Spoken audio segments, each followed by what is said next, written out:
Author Ron Rummel was about to publish a book revealing what he believed to be the real purpose of the Star Wars project when his body was found here in McClay Park in Portland, Oregon. His death was ruled suicide, but few agree with that verdict. As far as the police and the FBI are concerned, it's case closed. Unfortunately, there's the shocking thing that his murderer, I believe his murderer, is still out there at large. Why is it you're speaking out? There have been enough lives taken under the premise of suicide when they were actually very stable individuals. They had families and they had lives to look forward to, and they had every reason to live. And if there is some form of conspiracy out there, then the more people that are talking might end up saving lives in the long run. The great 1954 treaty had been violated. After the great firefight, the alien-human war, I am the only living survivor talking about it worldwide at all. Only one. The other two are in nursing homes in Canada, and the Canadian government refuses to allow any U.S. people, including myself, to talk to them because they are afraid of kidnap.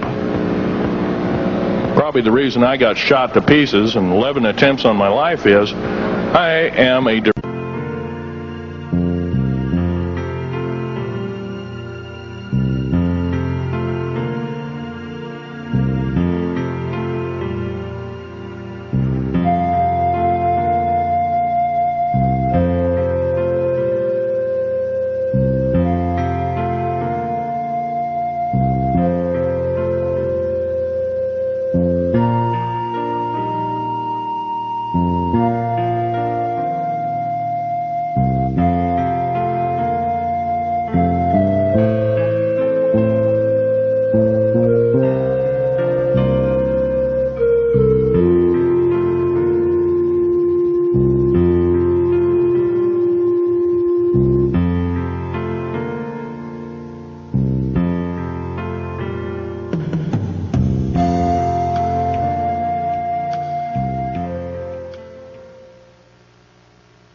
I met Phil over the telephone approximately 3 years ago, and in person about 2 years ago. And during that period of time, I became very well acquainted with him. He was, at that time, still working for the government, and he didn't say much about what he did. But nonetheless, over a period of time, I became well acquainted with him. I found him to be a person of integrity and honesty. And about 1 year ago, he became totally fed up with the New World Order and the establishment. He thought he was working for the betterment of mankind and the work that he was doing as a geologist for our government as well as for NATO. And he found out that it could be and was actually anything but that. So his revelations became, in many respects, my revelations. And I urged him last winter and spring to go public and lecture. Finally got him out. He's given over 30 lectures to date, all very successful, very interesting. In fact, so successful there have been 13 attempts on his life since the beginning of the year, and he's survived them all. All I can say is God must be protecting him because he has a message. So without further ado, I would like to introduce Mr. Phil Schneider, and understand also everything is being recorded and the video and audio tapes will be available later. Please give a warm welcome to Phil Schneider.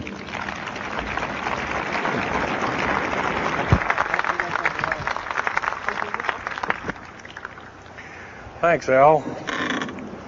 I guess I can always start off by saying loose lips sink ships. That's almost a pun anymore. I'm Phil Schneider. I worked 17 years for the United States government as a geologist and aerospace engineer as well as a structural engineer. I worked for such elusive occupations with Morrison Knudsen, Bechtel, Page & Page, Aerospatiale of France, and a host of other, EG&G, and a host of other, Los Alamos Laboratory and these kind of things. But rather than bore you with all those statistics, I've got cooked up a real mixed bag here of different topics, and it's might be a little bit like brain overload, but I'll start from the beginning. And like I said, I worked 17 years, co-invented methods of shape charge blasting as well as laser rock deflagration, which means rock is literally melted or powdered by a special laser combination, and the residue of the rock underneath is applied as a coating, as a liquid coating, kind of like instant agate, if you could imagine a hunk of agate, which is a hard silica mineral, rock actually. But up here we have another topic. This is an area to where I worked. I worked 11 years of the 17 years at Groom Lake, S4, S2. It's in the Nellis Air Force Base area. In fact, Groom Lake is, I'll show you in the picture right here. It's right here. Groom Lake is quite the place. A lot of rumors and other kinds of things have come out of there. Of course, people have stood on the outside for years and wondered at what's been flying there. There's all kinds of things been flying. Let me give you a brief overview. Start in ancient history land here. Back in 1909, the U.S. cavalry was engaged in catching some banditos that had crossed over the Mexican border into a place called Truth or Consequences, New Mexico. And they went into a cave or a hideout and killed the so-called bandits, but what they found out they couldn't explain. And they were called horseshoe craft at that time, or horseshoe ships. There were UFOs, and they saw these, what they called demons, gray demons, little gray guys all around the place. That was in 1909. Now in 1933, our government was actively engaged with the Europeans, mostly the French and the English, in special researches dealing with aerial phenomenon.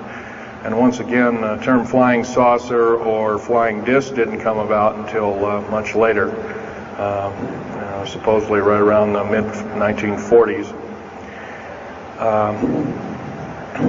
Anyway, the whole thing here is that also in 1946, I might want to add, we were engaged in atomic bomb testing and this kind of a like, and of course the area of Bikini Atoll. Some of the pictures are over here on the white board, are showing with the actual language of both the U.S. Army and U.S. Navy archives. Anyway, these flying ships were seen as early as 1945, 46. Some of them were called Foo Fighters, and you name it. They were fully known about maybe as early as 1935 or 36 by our U.S. Navy. And there was a shallow underwater base at Bikini Island, and that was probably the one reason why a number of atomic bombs were exploded in that area rather than other areas which they could have been even more remote out in the South Pacific at Operation Crossroads. Well, anyway, this all led up to later on, about 6-8 years later, 1954, during the Eisenhower administration, led to a interesting treaty called the Greada 1954 Treaty. It was the Alien-Human Treaty. And supposedly the aliens had come in and exchanged technology, and they'd want to take an occasional human being and a few head of cows, and accurate books were supposedly to be kept and all this kind of stuff. And Of course, eventually all that broke down, and aliens are notorious for being liars, even greater liars than so-called, in quote, we humans are. Alien treaties are often just not even the pieces of paper they're written on. They're just really kind of worthless.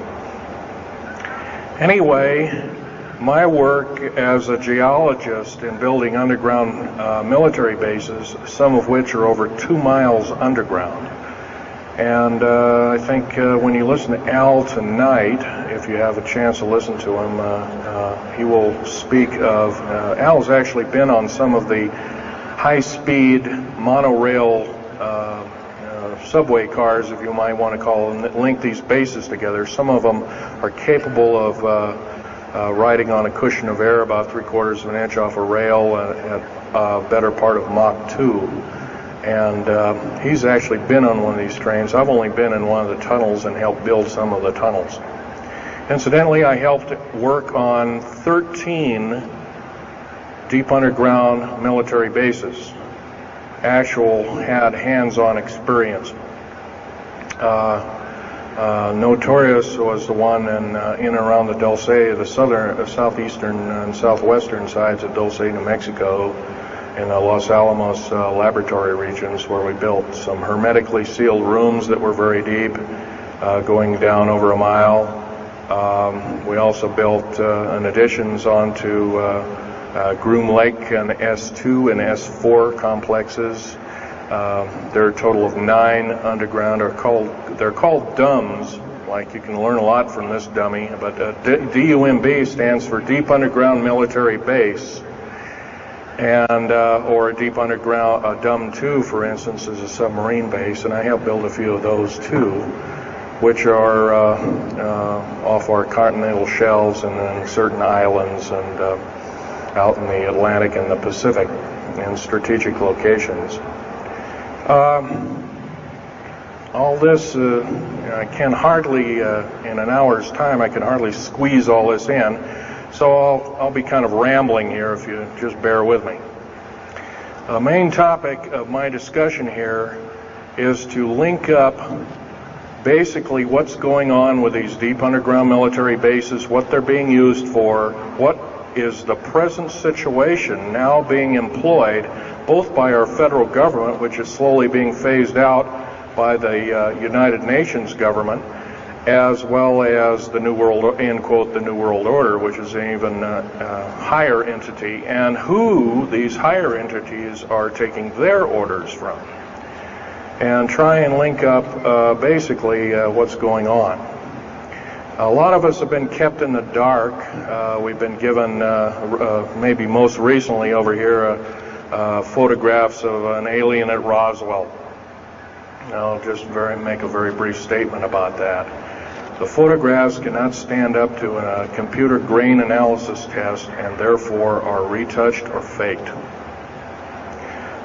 They're not real. The real one, the real photograph of the charred or dead alien that was, or one of the several that were autopsied, is over here, was given to me by a friend by the name of Skip Frombach of Seattle. And his father worked as one of the principal doctors. He was from Germany at the time, and worked on some of the autopsy material, from what I understand, along with other people. Anyway, you just can't believe everything, and that goes for me. You got to get out there and do your homework. Like I always say, you might don't put your spectacles on, you put your skepticals on when you listen to me. So if we can have a show of hands here, how many people have heard about Roswell, New Mexico? Very good, almost all. And how many people have heard about the black helicopters and the other kinds of flying saucers type equipments out at Groom Lake and other places? Very good. Well, this obviously is a nice enlightened audience. Most of you have probably seen what a black helicopter is. or maybe even gotten rare glimpses of an F-117A Black Jet, or Stealth, as they're often called, or a B-2 bomber, B-1 bomber, or some of these other sophisticated aircraft that are now being touted as the new technology. Once again, where did we get this new technology? Well, obviously we've had a little hand in that. Our little alien so-called buddies, have kind of exchanged things, not without a great cost.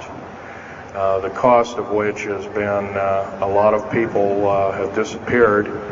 Some, and I'll blow this statistic by you, there's, according to current FBI and Defense Intelligence Agency and CIA statistics, 100,000 children and 1 million adults disappear every year, and these are not kidnappings or murders or rapes or suicides or anything, totally unaccounted for.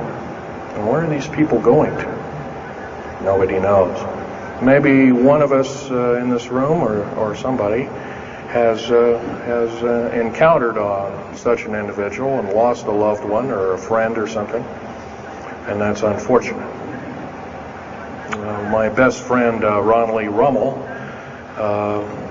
several years ago, got himself murdered because we dared to put out in print, at that time I was still working for the government, and so was he, we dared to put in print the so-called the Strategic Defense Initiative, or Star Wars, as part of the New World Order and takes its actions. It was originally written as a kind of a spoof or a joke.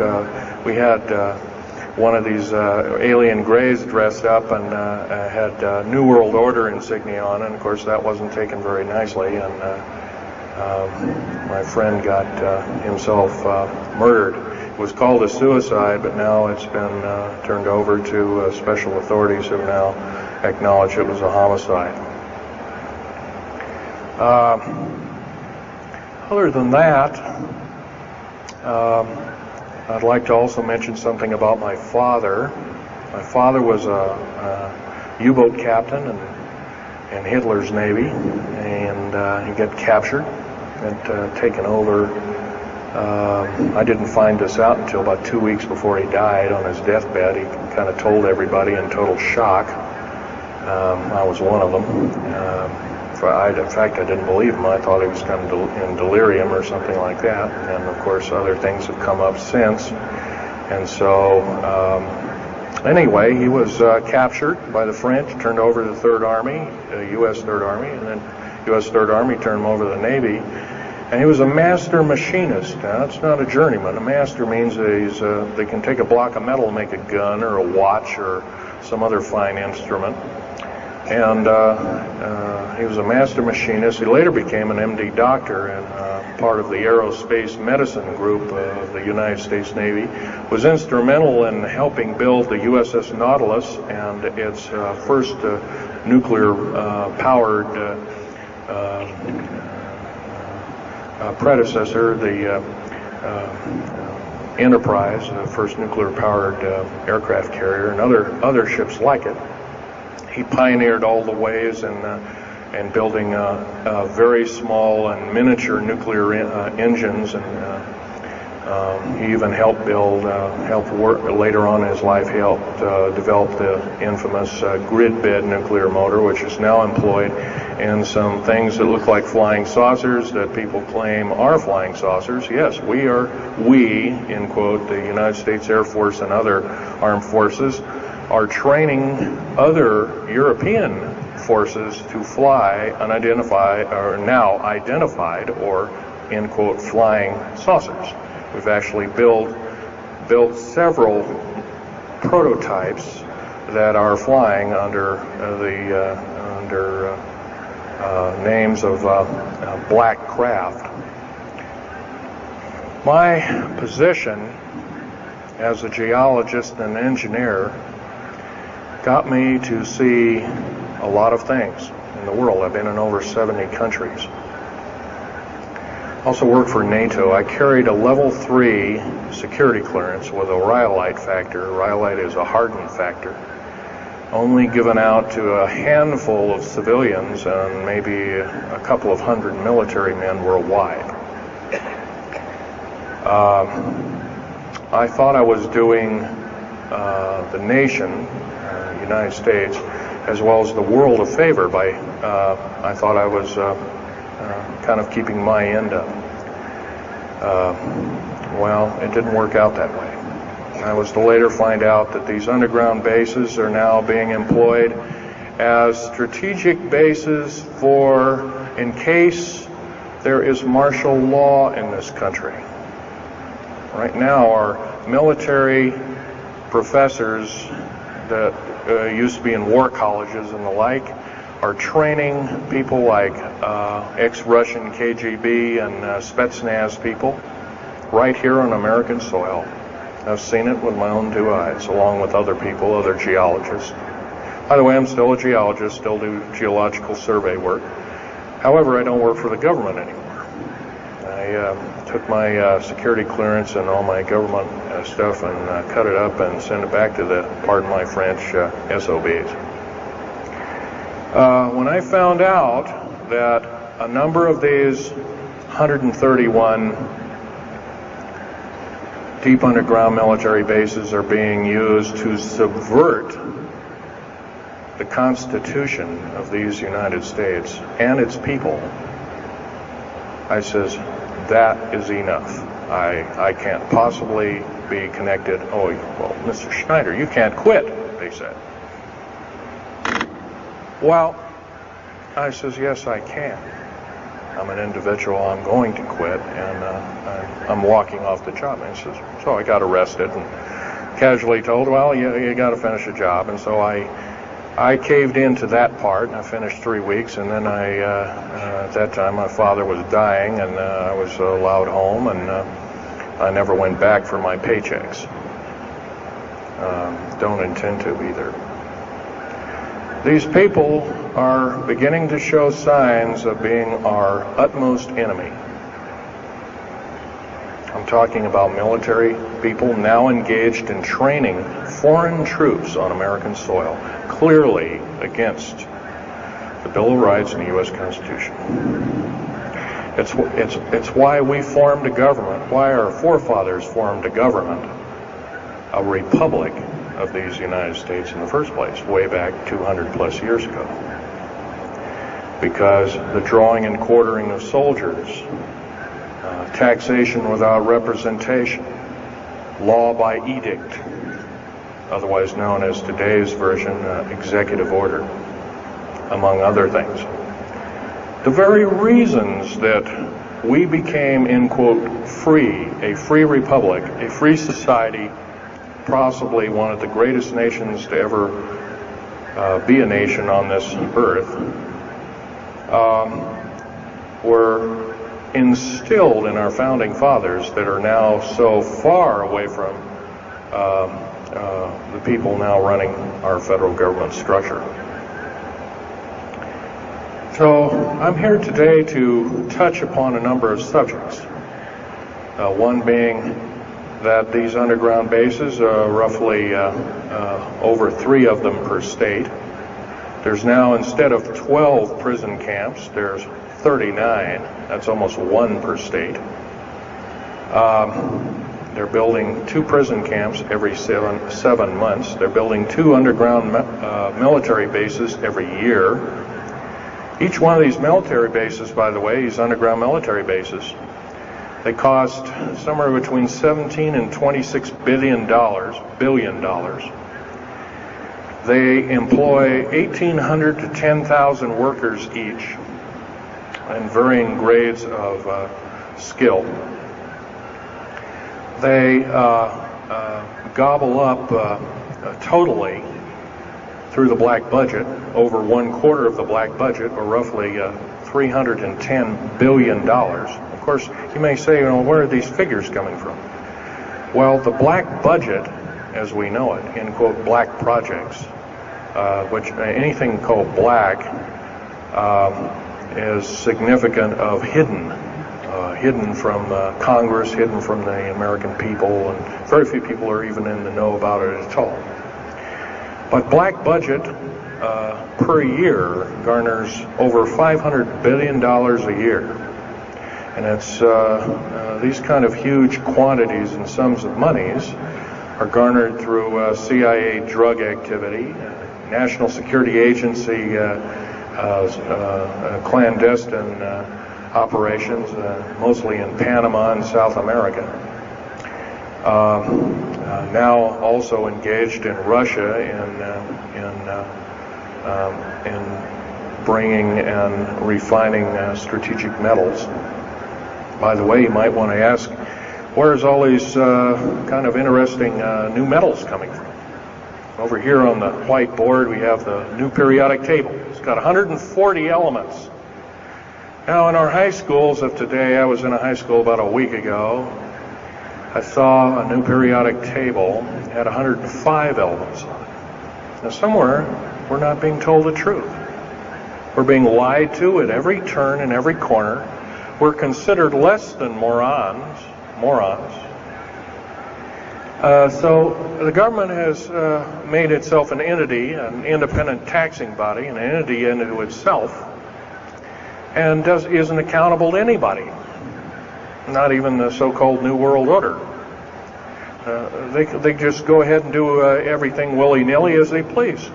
There's nobody checking. You don't have to worry about this. Occasionally there's a senator that pokes a nose in here and there, and that senator finds out either nicely or not so nicely that you don't do things like that.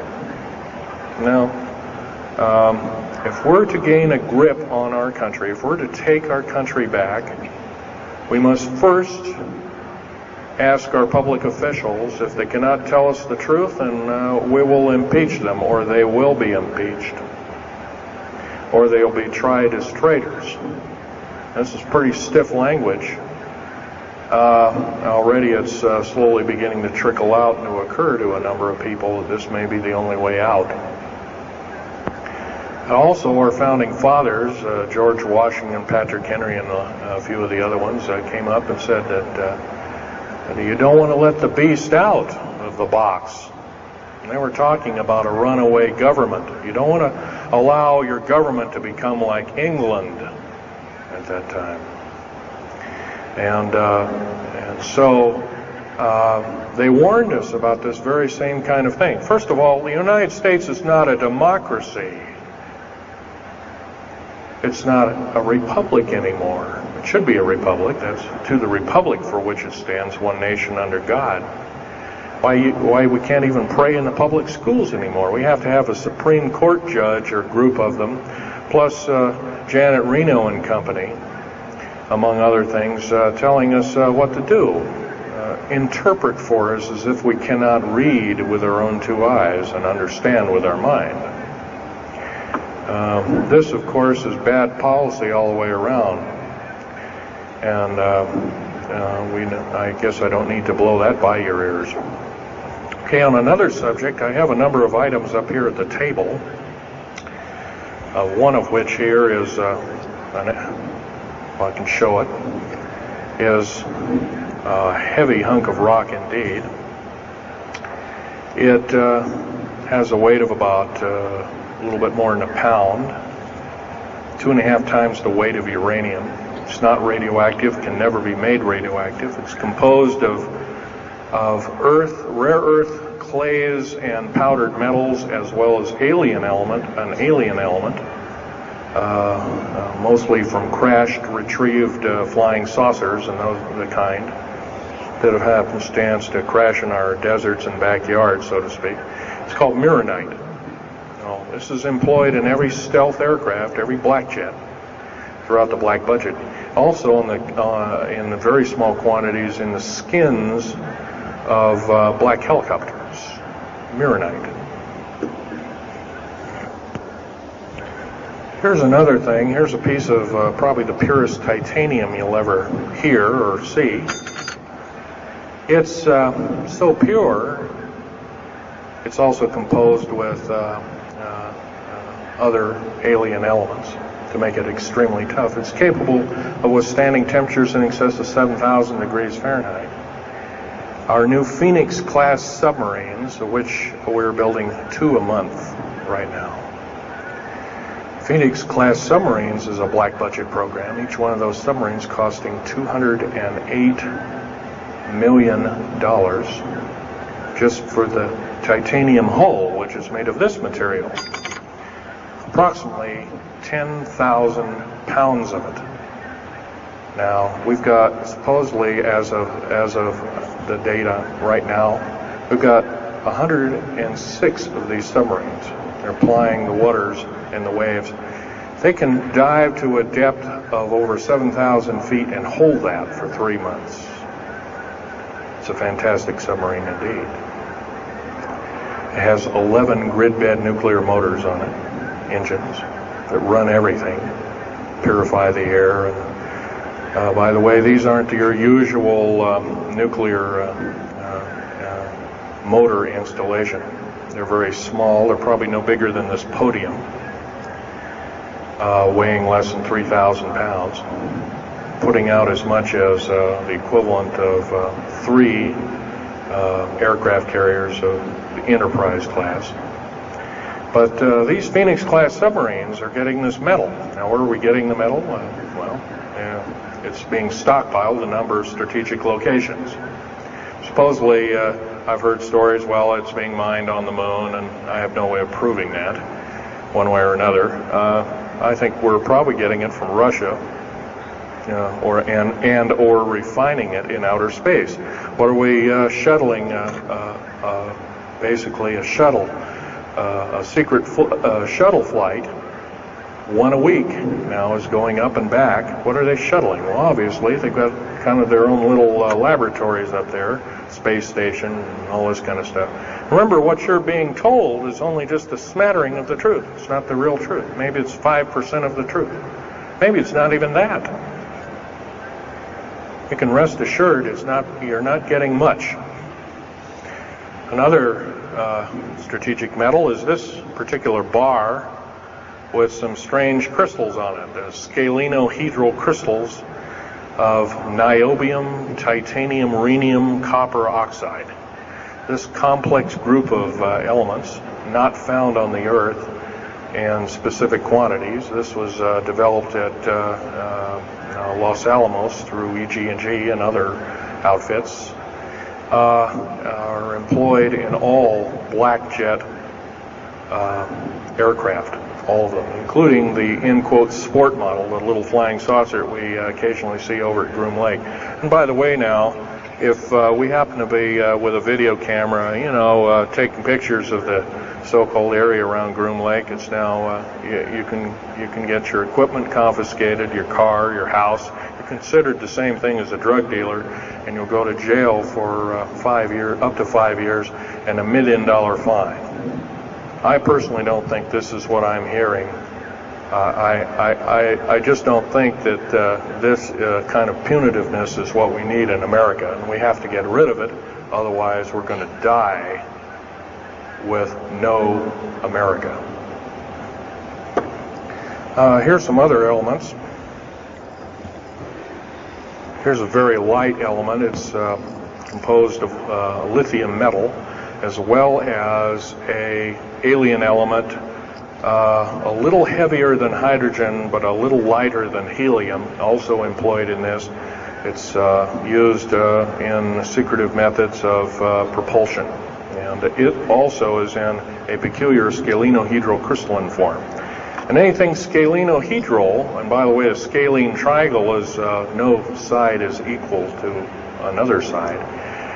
The scalenohedral metallic crystalline structure is definitely alien element, or alien technology converted over to our own technology.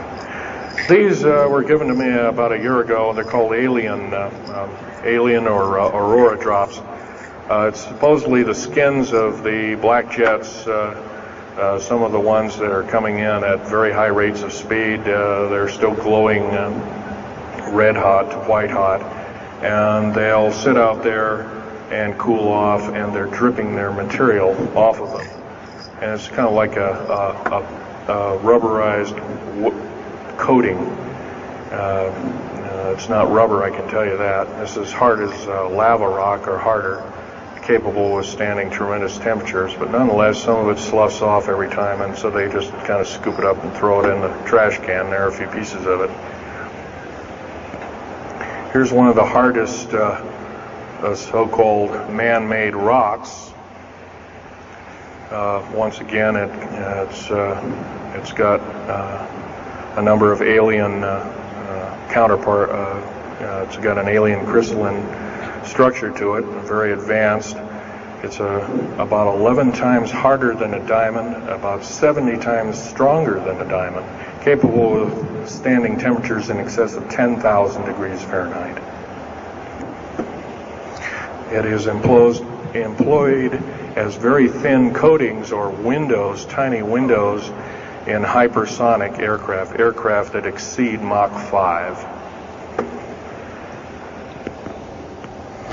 Here's an interesting artifact.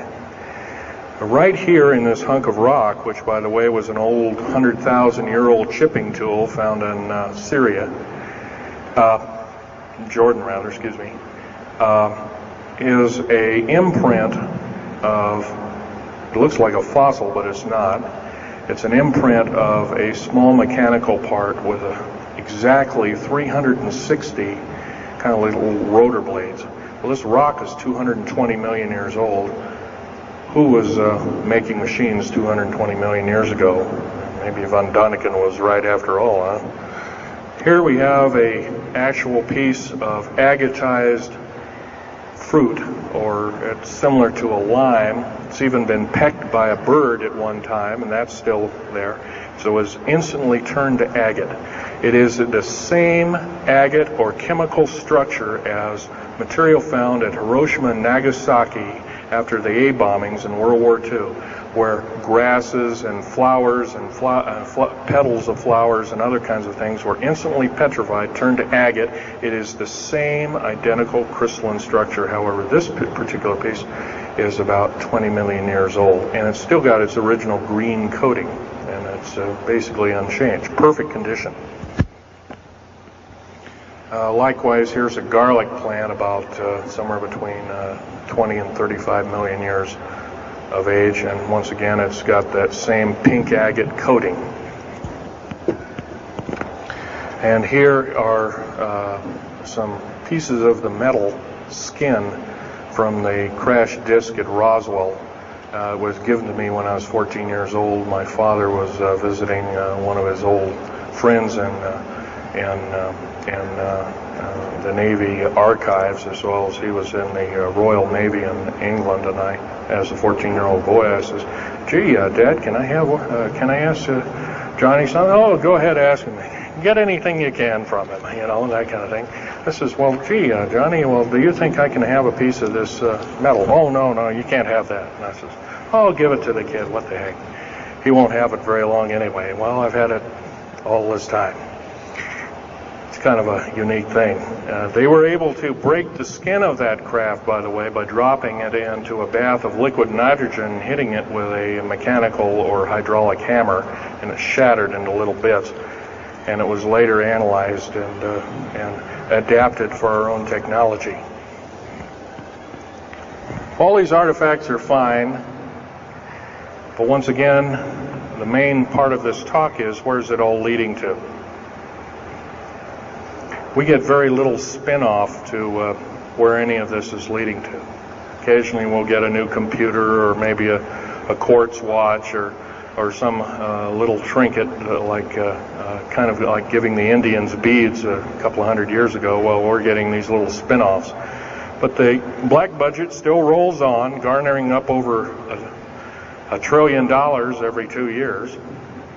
It's somewhere between 1.023 trillion and 1.31 trillion dollars every 2 years. And every year it goes by and the black budget is unchecked, unaccounted for, it's just subverting our country. That's number one. Number two is that these underground military, first of all, if there was something like a nuclear war or there was a definite enemy out there where we were going to be under attack, like from China or someplace like that, I could see maybe a couple of dozen underground bases for a government, and so it could theoretically rise up like the phoenix out of the ashes. Well, not 131 of these, and if you were going to so-called round people up and put them in prison camps, what a better prison camp than underground, where nobody knows where it is anyway. So once again, these underground bases are most likely been planned as underground prison camps and slave labor factories for the New World Order. New World Order, by the way, is getting, and I'm probably the only person ever talking about this, the New World Order is taking, and the United Nations is taking its orders from, believe it or not, these more powerful outer space alien entities. We might call them the large grays or the small grays. Sinister forces indeed. And you might want to say, well, gee, how come we don't see more of this kind of thing? Well, you can just imagine. If you're only being told 5% or less of the truth, that isn't very much to go on. That's one thing. Another thing is you don't find very many people coming up here and letting you have hands-on experience. I'm going to try and do this to you. However, I do ask you to go out and do your homework and keep doing it. Don't necessarily believe in what I'm saying, but get out there and talk to people. Whether it's just a couple of neighbors or friends or something, get out there and talk. Because one will tell two and two will tell four, and then pretty soon you have a whole room full of people that are in the know. And then from there, wonders can work. Other than that, as far as changing the black budget, these clandestine programs, public opinion is only going to do that, and it's going to take millions of us. But we have to be informed. And to do that, we have to be doing what we're doing now, gathering and talking. And, of course, most of us are adults and can weed out fact from fiction.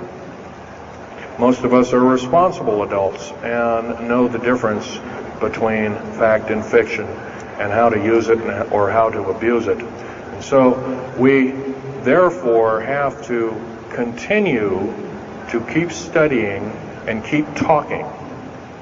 If there's just me out there, and believe it or not, there aren't very many people like myself out there talking. I've given over 30 talks in the United States, Canada, Japan,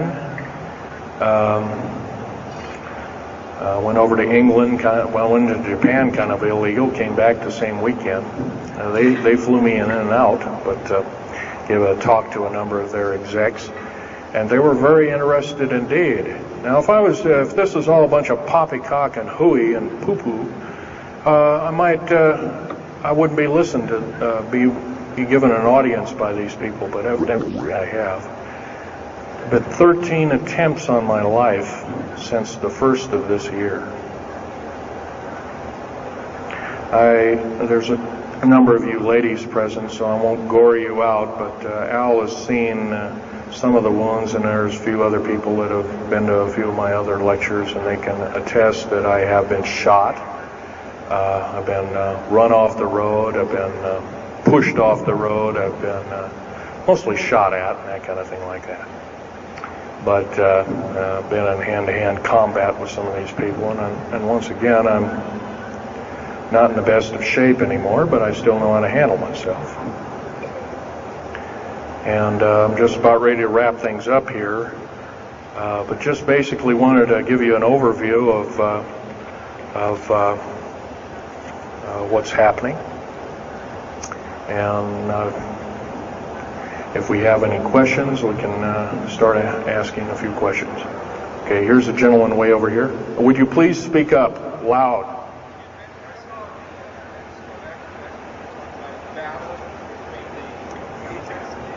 Yes, I was involved in in 1979, in August, late August of 1979.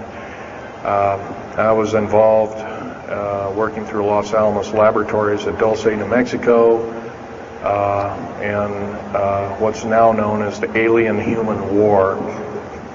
66 Secret Service agents, government workers, geologists, and the like.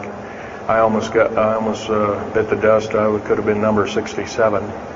Lost their lives that day because the government lied and knew full well what was underneath. And what we'd done is, out in the desert there, we had drilled in a period of a couple of days, we drilled 4 of these holes that went down several thousand feet.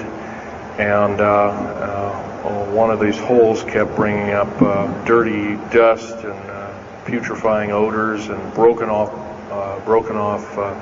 machine bits and other kinds of things like that. Boring machines as well as lasers came up damaged. And of course, there was a probe that was sent down, and that came up totally missing. And so people were sent down there, and I was one of the people. And when I got down there, of course, the odor was, and remember, I was in a spacesuit type environment. All I had was a small tool belt with special sensors, a small rock hammer, and a rucksack for mineral specimens and other kinds of things like that. And I had my little pistol. And being an engineer, didn't have time to carry a big hunk of pistol like most of these Green Berets carry, stuff like that, black berets. I carried a little Walther PPK with a 9-shot clip. As soon as I got down this hole, standing about from me to this gentleman over here in front row, about 10 or so feet away, 7 feet away, something like that, was one of these 7-foot-tall stinking alien guys, and I didn't waste any time. I said, I'm not fiddling with you guys, and boom, away you go. And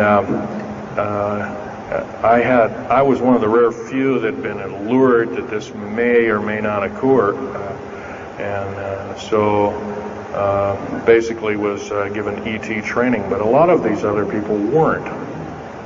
And we were, in fact, it was asked, are there aliens in the area? And of course, the big question was no. And that was a big lie. And of course, 66 people died that day.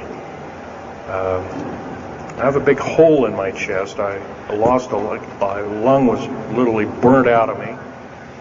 My fingers burnt off of me. My toenails burnt off of me.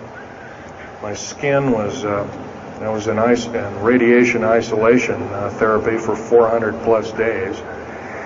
My bones were vitrified or burnt. I was cooked. I managed to survive. Here, telling you something about it today. But other than that, I'm the only talking survivor. There are only 2 other survivors, and they're in nursing homes up in Canada. And Canada refuses to allow the United States officials to talk to them, and they're in very bad shape indeed. One of them can't talk, and the other one doesn't want to. So they're regarded as Canadian heroes, and so they're being kept by Canada. Okay, this fellow over here. Speak up loud.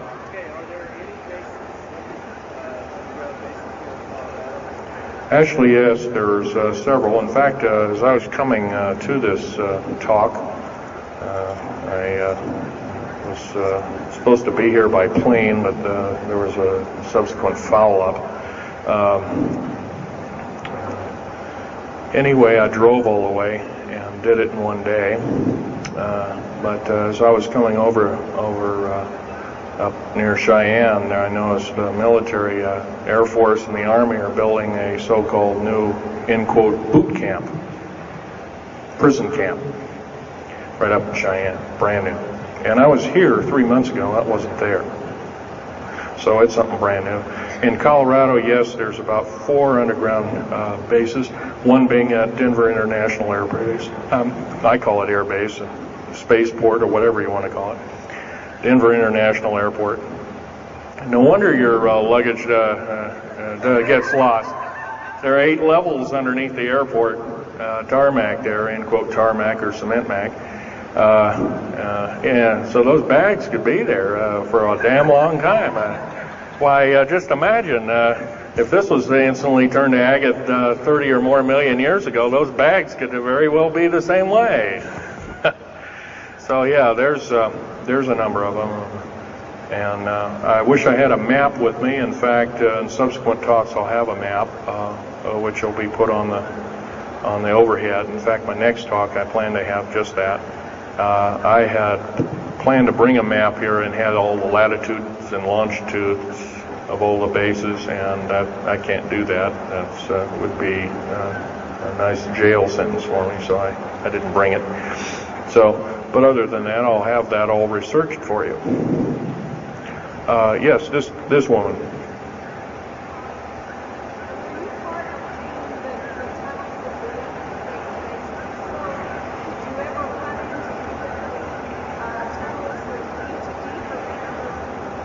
Yes, as far as there being an inner Earth, a hollow Earth or anything like this, no, I've never run into anything like that. However, Al Bielek has been on these tunnel trains at better part of Mach 2, going from coast to coast in an hour and a half, faster than any jet plane that we got, including the SST, or thereabouts, the same rapid speed. But I helped build a lot of these tunnels, and all of the underground mountain or military bases are connected, all of them, all 131 of them. They're connected both by road, not a big freeway under there, but it's at least a 2 to a 4 lane road, rather narrow lanes, but they're there, and they're also high-speed magneto-leviton train tunnels. Yes, this lady over here. Stand up and speak up, please.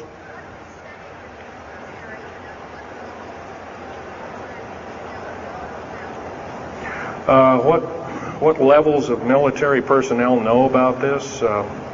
Most of the levels of military know about this, especially the higher levels, higher officer levels. The enlisted, I'm sure, don't, or is basically kept in the dark like we are, end quote, we are. So, yeah. This fellow right here with the hat on. Where are most of these bases located at? Well, there's 131 of them in the United States, 127 of them in the lower 48. There's some in Canada, I'm not counting those. Some in northern Mexico, I'm not counting those either. They average about 4.25 cubic miles hollowed out underground, an average depth of 5,700 feet underground. Average cost $17 to $31 billion each. They employ anywhere from 1,800 to 10,000 people.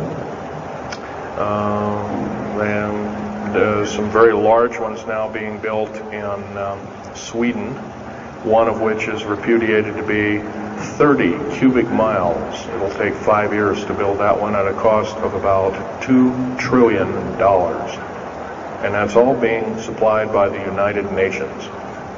Yes. Anybody over here? No. This gentleman. Speak up, please. Okay, you want to know exact locations of all these? Well, for where all of your Army, Marine Corps, Navy, and Air Force bases are, they're with all the present, not the ones closed down. And by the way, the closed down bases are now being used for gasoline storage and equipment storage and these kind of things. So they're not really closed down yet. Boot camps, end quote, boot camps and all this kind of stuff. So-called prisoner camps and these kind of things. Right now, our police, for instance, are being trained by the Air Force and the Army intelligence in martial law research, as they call it. How dare they call that by that name? So where these are, they're where every one of these strategic bases are now. In Colorado, in and around Denver, there's 3 of them, and they're fairly small. Some of these bases are only maybe 2,000 to 3,000 feet in depth. Some of them were built a long time ago, back 35, 40 years ago, and they're only maybe 500 feet. and they're mostly for equipment storage. Denver, and then there's Fort Collins. There's also Colorado Springs area has a number of them. By the way, Colorado Springs is kind of a famous area. Nikola Tesla's laboratories were in Colorado Springs, and need I say more? I'll leave that up to Al Bielek. As far as Nellis Air Force Base, there's 9 underground mountain bases in Nellis Air Force Base. That's in Nevada. It's north of Las Vegas.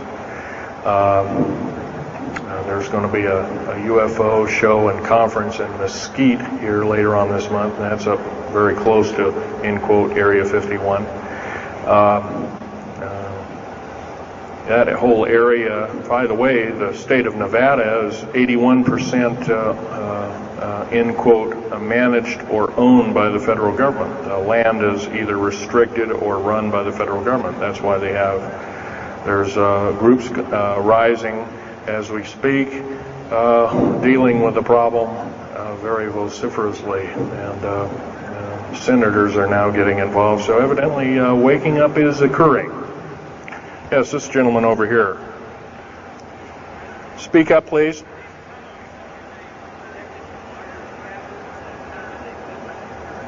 Okay. Yes, they are. The gentleman asked, are these tunnels connected to large caverns? Yes, these large bases are basically like this Coliseum. Everything's underground. Everything's a city underground. Most of these bases both have military bases, and they have all the accoutrements of life. Remember, each one of these costs quite a bundle of dough, and some of it in our tax money, but most of it in clandestine approaches, and that's definitely undermining the country.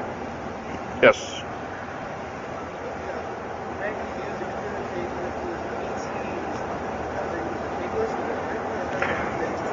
Well, some of them have a difficulty in understanding our language. It's too slow to them.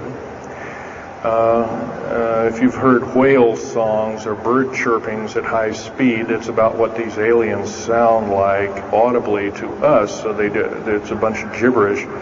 Yes, they've slowly actually broken down. There's 11 prototypes or 11 civilizations of aliens visiting this planet all the time, all of which are known by the U.S. military, 9 of which are not very good indeed. They're pretty bad news. 2 of which are benevolent, but the benevolent ones have supposedly left.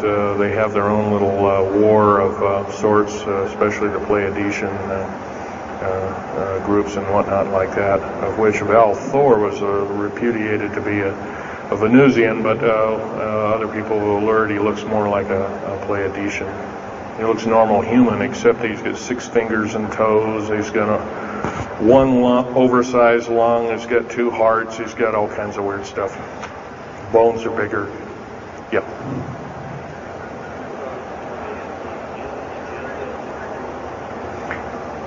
The man asked, do I tie in the alien agenda to the New World Order? Yes, sir, 100%. I can elaborate briefly. The New World Order right now basically is dismantling countries,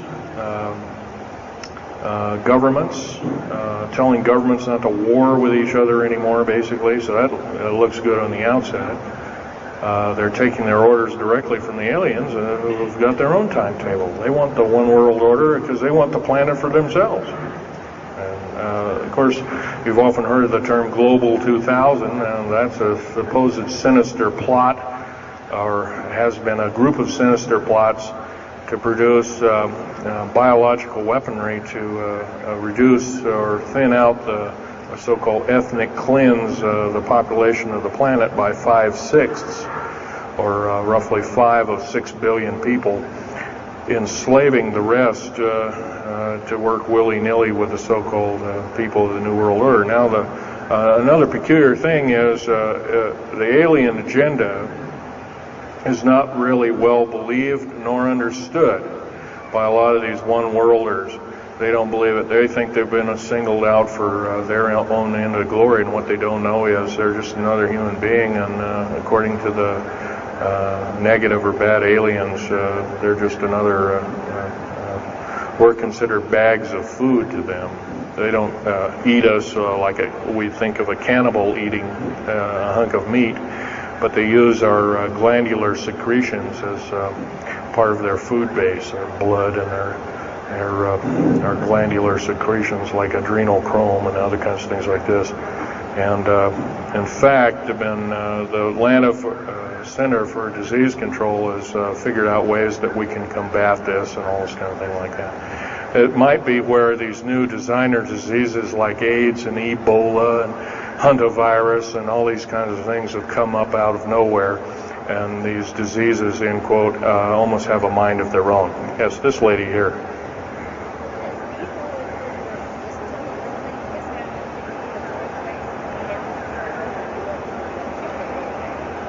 Okay, lady asked, is the tunnel building having an effect with earthquakes? Yes, it could very easily be, although got to remember a lot of these underground bases are constantly being repaired, and so a lot of people have to be hired.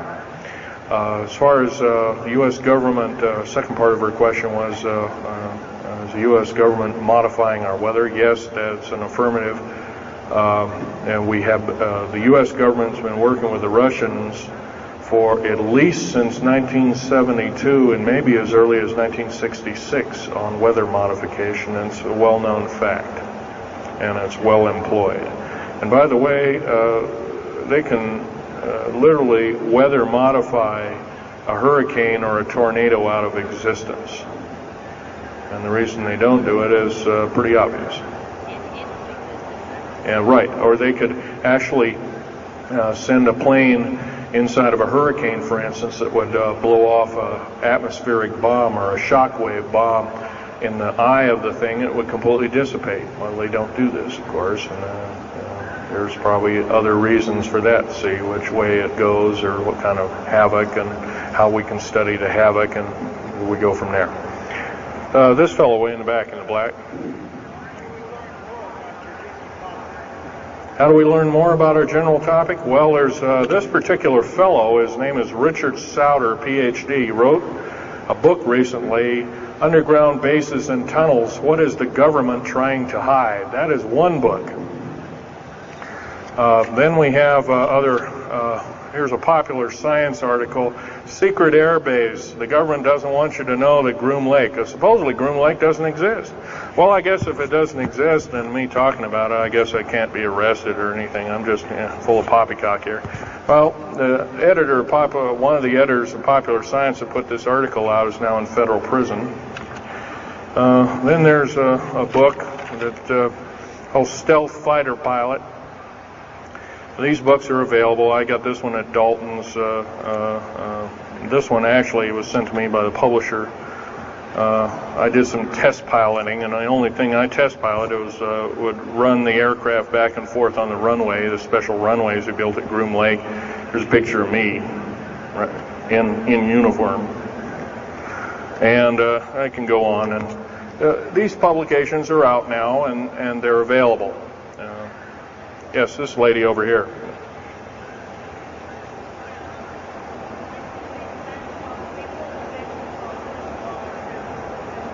I can't hear you. What?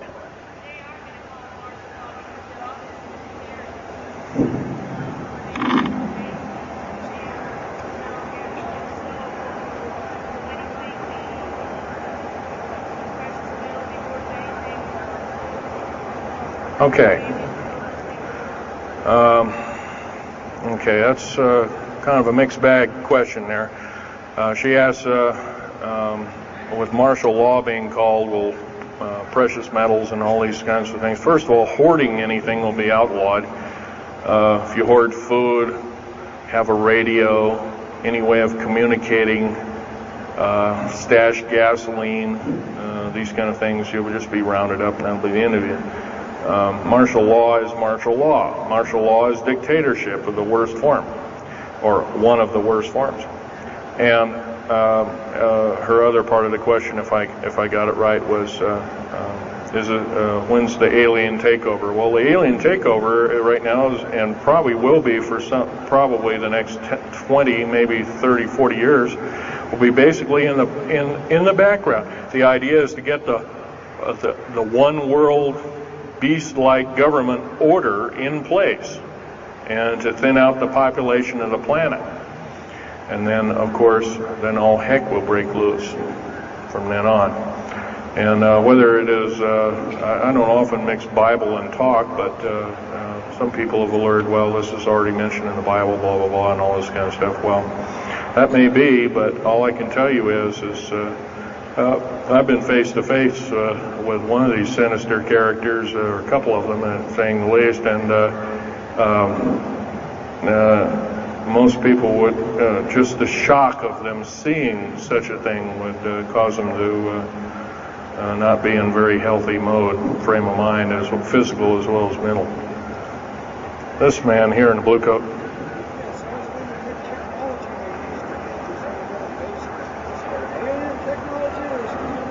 Well, it's a combination. What technology is used to build these underground bases? Well, we have lasers that can drill out, or basically deflagrate or melt out a tunnel 7 miles a day.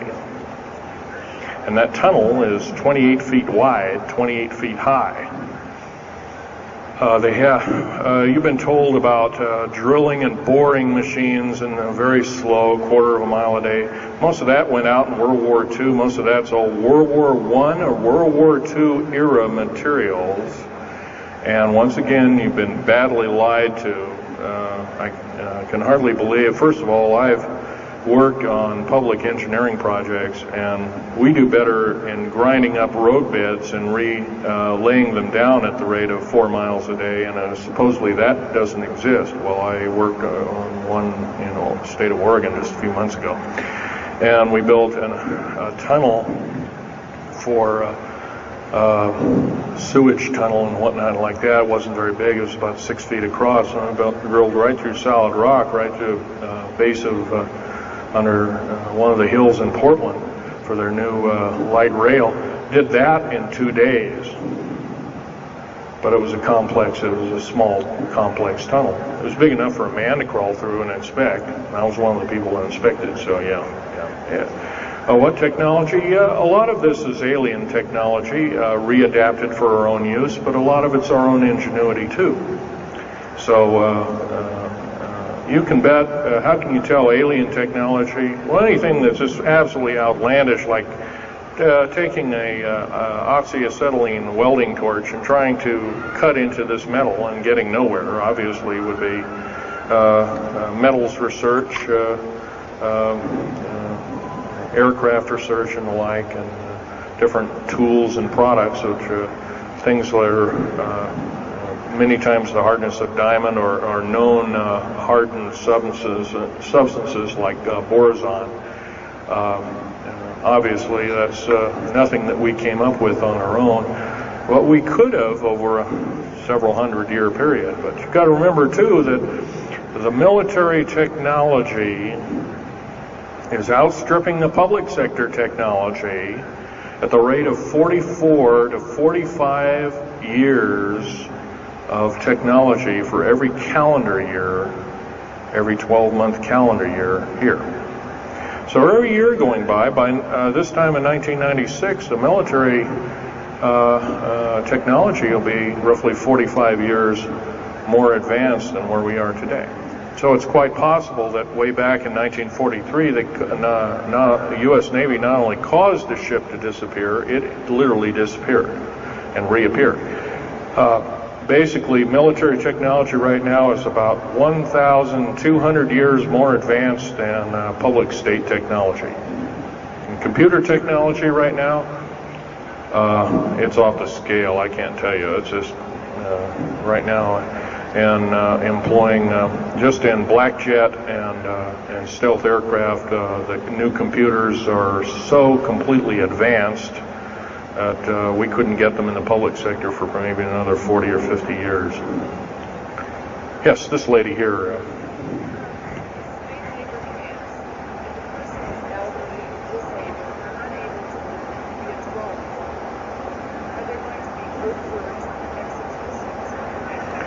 Well, the lady asked with the slave labor camps, the old, the infirm, the handicapped, are they going to be executed, and will there be executions? You can bet your bottom dollar there actually will be these things. I wish I knew more, but I don't. I've had my own agenda to kind of keep up and talk about.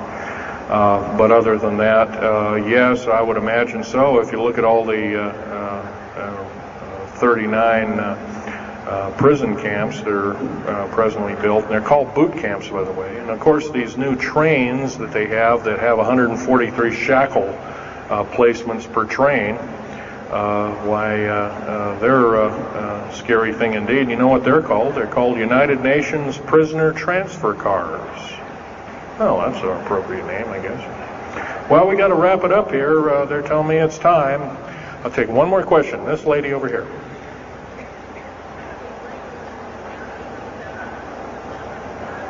Don't brainwash. They don't brainwash you. How do they brainwash 18,000 people that are working? Well, you sign this little piece of paper saying you work, you go to prison for the rest of your days. Or you're not going to be taking home a paycheck of about anywhere from $4,000 to $40,000 per month, depending upon your position. $40,000 a month is a lot of petunias. Okay, well, I got to wrap it up here, folks. So I'll be over in Al Bielig's booth. I think it's over in booth number 125. I could take other questions there and let you take a look at artifacts. And once again on these artifacts, in a very few minutes, don't handle them, just look at them.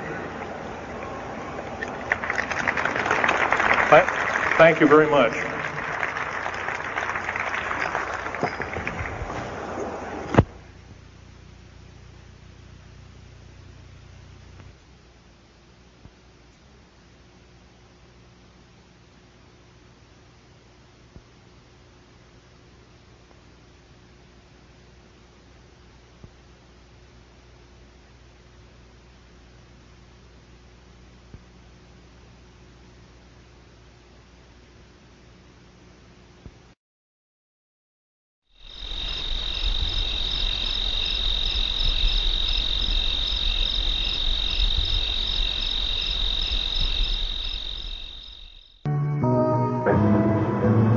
Hours of walking, but up to 5 saucers, the distance of about 5 miles from us.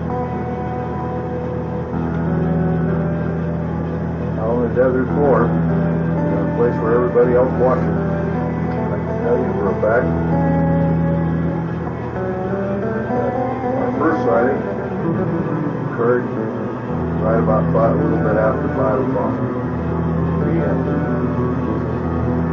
around 45 minutes after sunset. I know that you just told me. Yes. Oh, did we see something you won't believe? I won't. I'll tell you, this is great. I'm telling you. We saw that first saucer, and then saw 2 other ones taken into formation, and then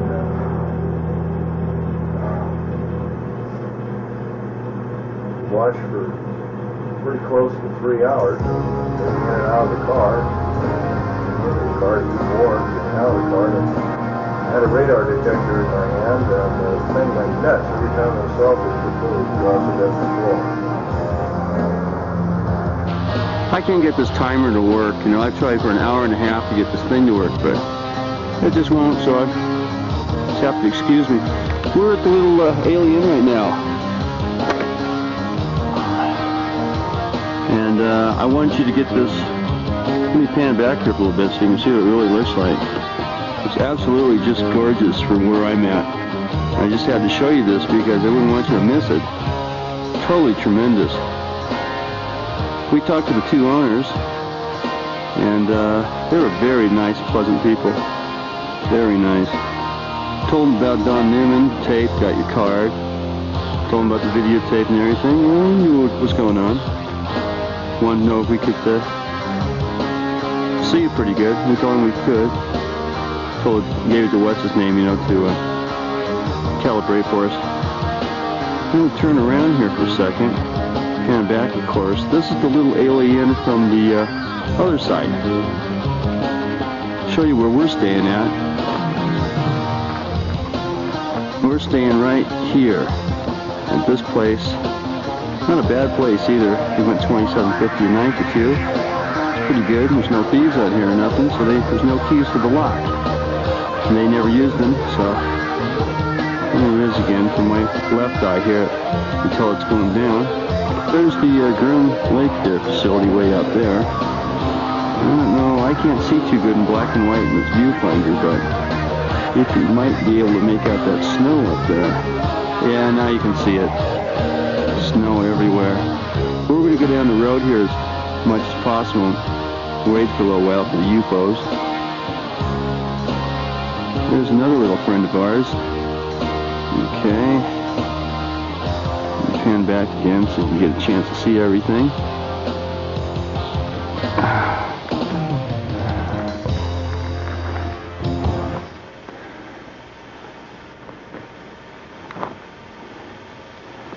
There's another friend of ours. Okay, I'm going to cut off about here. You saw it moving, didn't you? Yeah, sure did. It did a dog leg to the left, then it did an about face straight up, and then it did a dog leg to the left. I mean to the right. I get really close in this bastard. He gets real strange on me. It's totally round, Phil. Well, I'm going to take a bead on him right now. Yeah, get the binocs out, quick. Yeah, I got it. Sitting right on the car. This is it, dudes. This is what we came to see. I got both my eyes open. I saw the dude move. Is he? Yeah. Okay, Phil's got the binoculars on him. He says it's a disc. Now I'm going to get an extreme close-up on him. That's it, an extreme close-up. Take a look. No, I'm filming. You look. I don't want to break. Right at us. What? Yeah, he's right at us. He's probably 8 or 9 miles distant. No. Now, when I get back a little bit, you can see this is the Groom Dry Lake area on the other side of those mountains. Phil, look around the road, see if there's anyone watching us.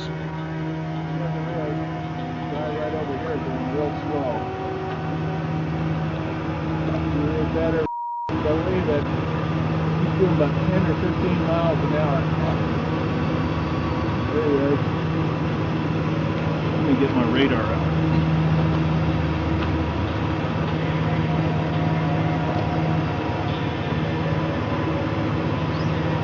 Yeah, there he is. At the top. Somebody. There he is. He speeds up. Now, yeah, I got you. Now he speeds up, real rippy. It's a Ford twin cab. Now this guy's not moving, but we saw him move. Yeah. There's a Ford twin cab, and he's going up by the Atomic Energy Road. Yeah? Yeah. Phil, got it running. I can't see anything. I'm hoping that this thing will come in on the film anyway right now. I got the advanced gain button up. This thing's going nuts. I know it. If you guys can hear this tape, we have been watching two flying saucers for what, about the last half hour? Yeah, last half hour. At least the last half hour. It's about 10 to 20 degrees below zero out here. Hey, it looks like I'm getting a heat mirage in this thing. I can't pick them up and I'm getting heat mirages. From this far back. So I'm lucky I turned this thing on. I don't know if it'll come out on film or not. But I can see the heat mirage right here. Oh, wow. I got both my eyes open so I can see down there and right in here. But believe me, I can't see anything out of this camera. Yeah, the radar detector went nuts there. I moved the camera back and forth. See me? Yeah, The heat mirage will stay right in the middle, no matter what I do. Are they going? Yeah, they're off the floor. Okay. He's moving right, he dipped. He's moving right again, he dipped. Okay, I'm going to point this up the moon real quick. See if I can't see the moon at least. No, I won't even pick up the moon. Really? Oh, I got it now, all right. I don't think... Yeah, I got the moon. That's bright enough. I still need extra light, though. Okay, now listen. Wow, it just did this. Okay, now listen, you guys. We're at the same place that you saw in the movie where all the trucks are stopped and the Billy Goodman show's at. We're in the exact same spot. Okay? And where you guys saw the saucer go up towards the left and then up again, well, this is over about 20 miles from there, towards the left. On this side of Area 51. On this side of Area 51. That's right. We can see these things plain as day. They were coming in behind us sometimes. We had lights, top of lights, about 3 of them. And coming on the other side of us. I saw one personally go right into the Groom Dry Lake, over the mountain, like lightning bolt, straight. He saw one too. I didn't see the one he saw. Saw 3 saucers at once, setting off his radar alarm like you wouldn't believe. It all would move in unison. 2 here, 1 above it, this way, back way, this way. And sometimes this one would go further and they go this way. And they're going like this. It's unbelievable. Just doing it like you wouldn't believe. So anyway, what? About 10 o'clock, we had enough of it being 10 miles away. We snuck up on it, lights out. Probably got in with about 6 miles in, maybe more. And then that security thing came up after us. So, good night. A one hell of a Christmas, though, I tell you. After seeing this stuff tonight, I got no doubts whatsoever. These guys got ARBs out here, and they're testing saucers. Well, I saw it tonight with saucers. There's no airplane crap about it. Airplanes can't go zip, you know, up and down. This is where we were last night. This is the same patch of road where Billy Goodman and all the other people come here. Give you an example of where we are looking this way. This is going west towards Tonopah. Show you the road behind us here. This is at full zoom magnification. The road's back there. I don't think you can see it from here. Anyway, there's the car we were at. This is how we were parked. There's the other road we took a ride on last night to go see the saucers that were downed. They were landed flying saucers, there's no doubt about it. Okay, now where am I? We roughly were seeing them right over here.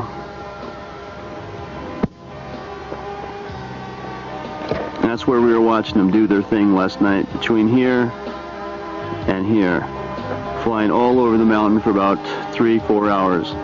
We sat here, got in and out of the car, watched them, the whole thing.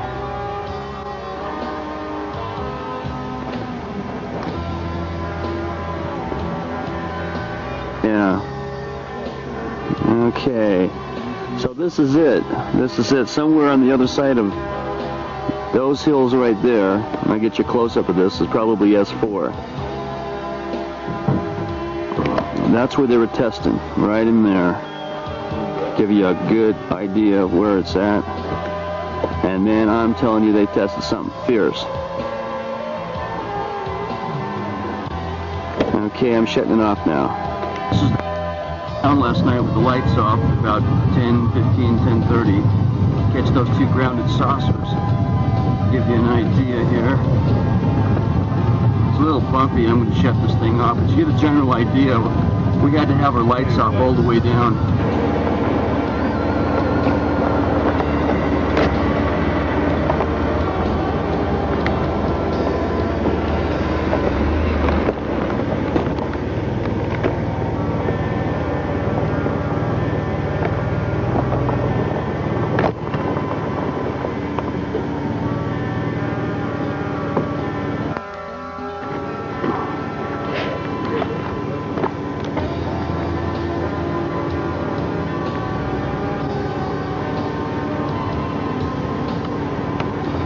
close up. Get closer to it.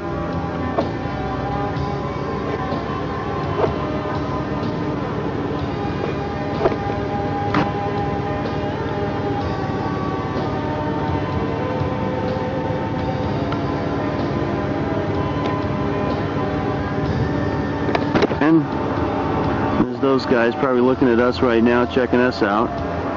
I'm going to scan around here to show you just how desolate this place is. It is pretty desolate. Nothing. I mean, there's just nothing here. Wait, scout off these other peaks and see if there's anything on top.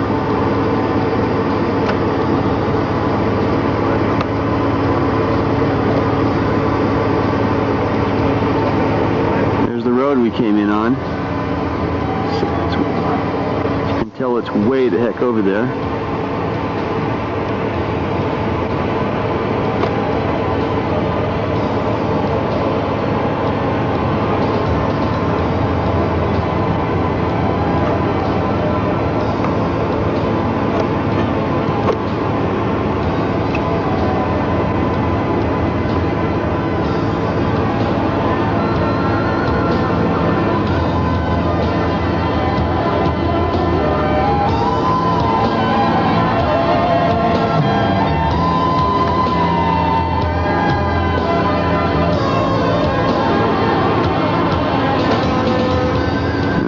Back to the road again. Well, I've heard people can get killed if they see too much up in the mountains. So, you know, prudence is the word. That's right. I've used prudence. So, you know, and anyway, I was getting calls 20 below zero out there for God's sake. All I have to say, it's just been an amazing Christmas present. That's all I'm going to say. Merry Christmas to you all, folks.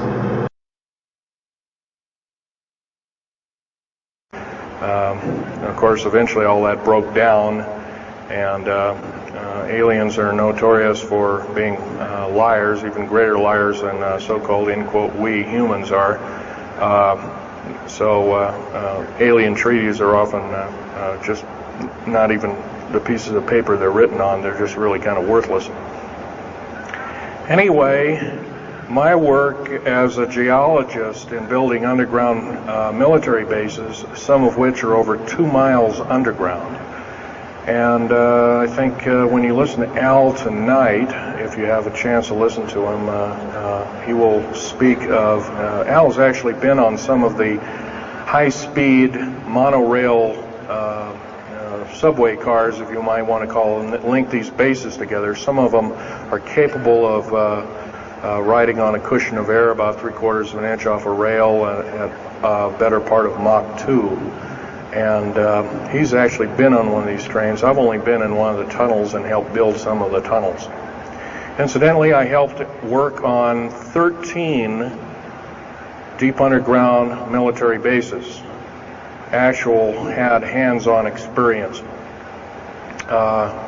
Notorious was the one in and around the Dulce, the southeastern and southwestern sides of Dulce, New Mexico, in the Los Alamos laboratory regions, where we built some hermetically sealed rooms that were very deep, going down over a mile. We also built additions onto Groom Lake and S2 and S4 complexes. There are a total of 9 underground. They're called D.U.M.Bs. Like, you can learn a lot from this dummy, but D.U.M.B stands for Deep Underground Military Base, and or a deep underground D.U.M.B 2, for instance, is a submarine base, and I helped build a few of those too, which are off our continental shelves and then certain islands and out in the Atlantic and the Pacific in strategic locations. All this, I can hardly, in an hour's time, I can hardly squeeze all this in, so I'll be kind of rambling here if you just bear with me. The main topic of my discussion here is to link up basically what's going on with these deep underground military bases, what they're being used for, what is the present situation now being employed both by our federal government, which is slowly being phased out by the United Nations government, as well as the New World, end quote, the New World Order, which is an even higher entity, and who these higher entities are taking their orders from, and try and link up basically what's going on. A lot of us have been kept in the dark. We've been given, maybe most recently over here, photographs of an alien at Roswell. I'll just make a very brief. Author Ron Rummel was about to publish a book revealing what he believed to be the real purpose of the Star Wars project when his body was found here in Maclay Park in Portland, Oregon. His death was ruled suicide, but few agree with that verdict. As far as the police and the FBI are concerned, it's case closed. Unfortunately, there's the shocking thing that his murderer, I believe his murderer, is still out there at large. Why is it you're speaking out? There have been enough lives taken under the premise of suicide when they were actually very stable individuals. They had families and they had lives to look forward to, and they had every reason to live. And if there is some form of conspiracy out there, then the more people that are talking might end up saving lives in the long run. The great 1954 treaty had been violated. After the great firefight, the alien-human war, I am the only living survivor talking about it worldwide at all. Only one. The other two are in nursing homes in Canada, and the Canadian government refuses to allow any U.S. people, including myself, to talk to them because they are afraid of kidnap. Probably the reason I got shot to pieces and 11 attempts on my life is I am a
I met Phil over the telephone approximately 3 years ago, and in person about 2 years ago. And during that period of time, I became very well acquainted with him. He was, at that time, still working for the government, and he didn't say much about what he did. But nonetheless, over a period of time, I became well acquainted with him. I found him to be a person of integrity and honesty.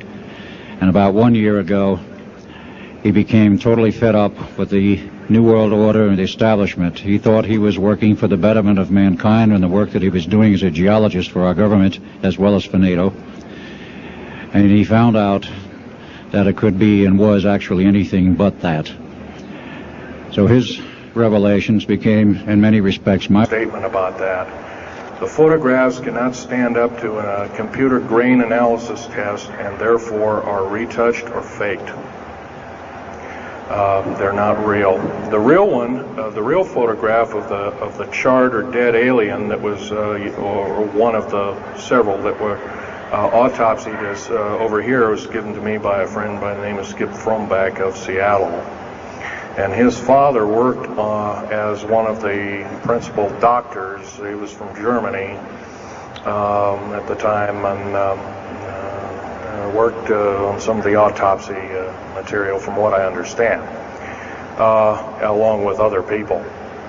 Anyway, you just can't believe everything, and that goes for me. You got to get out there and do your homework. Like I always say, you might don't put your spectacles on, you put your skepticals on when you listen to me. So if we can If we can have a show of hands here, how many people have heard about Roswell, New Mexico? Very good, almost all. And how many people have heard about the black helicopters and the other kinds of flying saucers type equipments out at Groom Lake and other places? Very good. Well, this obviously is a nice enlightened audience. Most of you have probably seen what a black helicopter is, or maybe even gotten rare glimpses of an F-117A black jet, or stealth, as they're often called, or a B-2 bomber, or B-1 bomber, or some of these other sophisticated aircraft that are now being touted as the new technology. Once again, where did we get this new technology? Well, obviously we've had a little hand in that.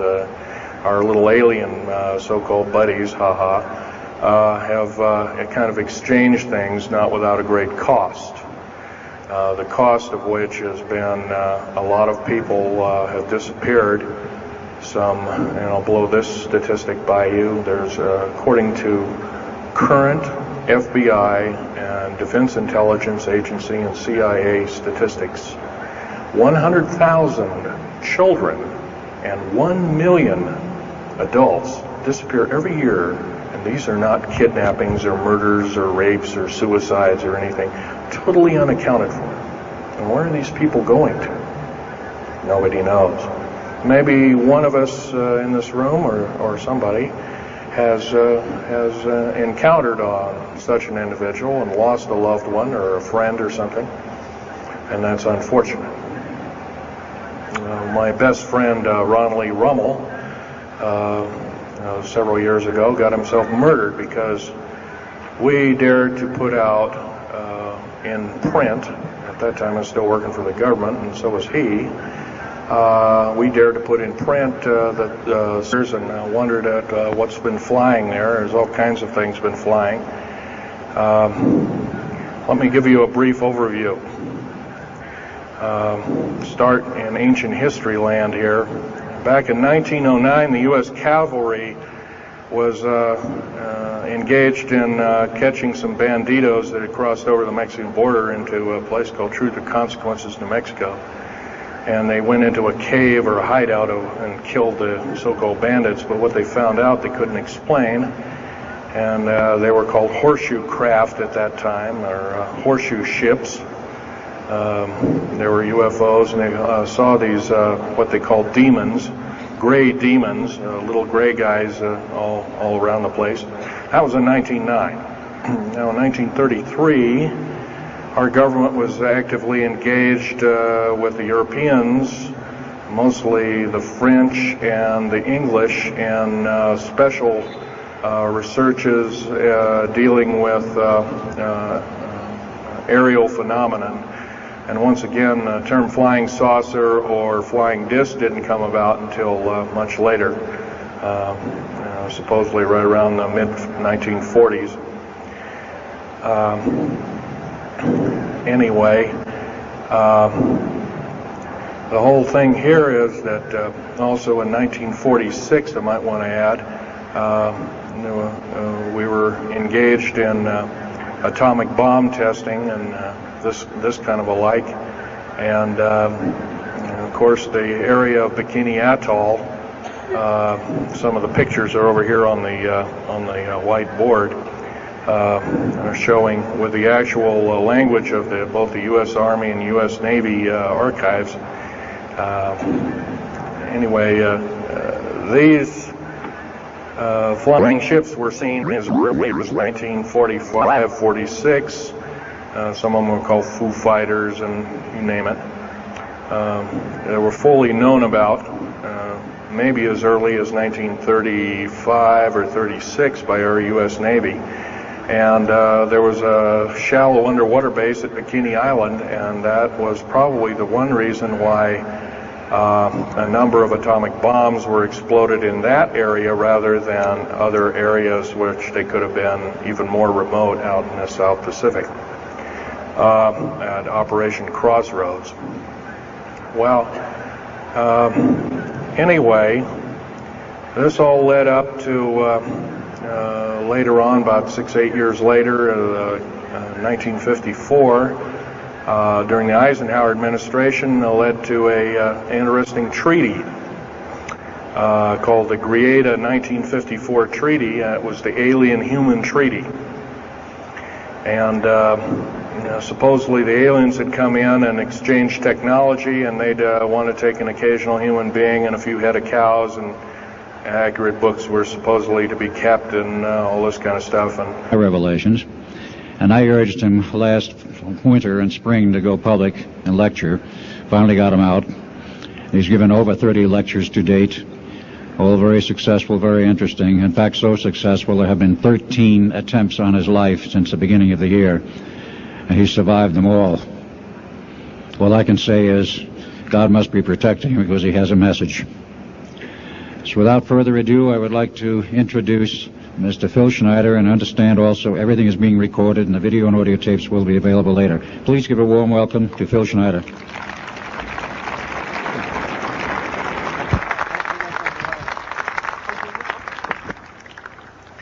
Thanks, Al. I guess I can always start off by saying loose lips sink ships. That's almost a pun anymore. I'm Phil Schneider.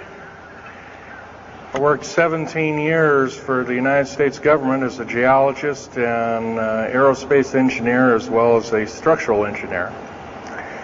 I worked for such elusive occupations with Morrison Knudsen, Bechtel, Page & Page, Aerospatiale of France, and a host of other EG&G and a host of other, Los Alamos Laboratory and these kind of things. But rather than bore you with all those statistics, I've got cooked up a real mixed bag here of different topics, and it's might be a little bit like brain overload, but I'll start from the beginning. Now, like I said, I worked 17 years. Co-invented methods of shape charge blasting, as well as laser rock deflagration, which means rock is literally melted or powdered by a special maser laser combination, and the residue of the rock underneath is applied as a coating, as a liquid coating, kind of like instant agate, if you could imagine a hunk of agate, which is a hard silica mineral, rock actually. But up here we have another topic. This is an area to where I worked. I worked 11 years of the 17 years at Groom Lake, S4, S2. It's in the Nellis Air Force Base area. In fact, Groom Lake is, I'll show you in the picture right here. It's right here. Groom Lake is quite the place. A lot of rumors and other kinds of things have come out of there. Of course, people have stood on the outside for years.